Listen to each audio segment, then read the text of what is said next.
Eläinten hyvinvoinnin kokonaisvaltainen tukeminen ja edistäminen on toiminnassamme aina etusijalla.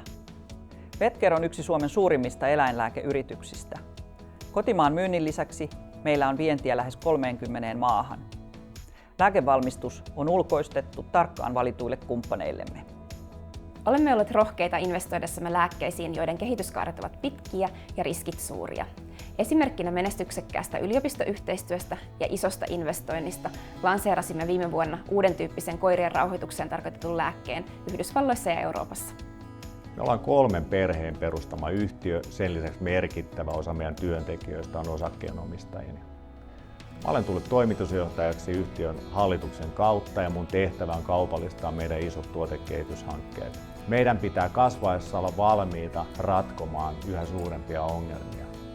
Ehkä kaikista hienointa on kuitenkin nähdä, kuinka ihmiset kasvaa ammattilaisina ja yksilöinä. Me haluamme olla kiinni megatrendeissä.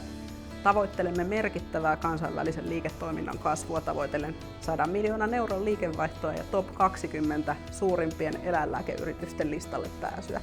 Ja tärkeimpänä kaikesta, me haluamme olla eläinten hyvinvoinnin edistämisen edelläkävijä ja esikuva.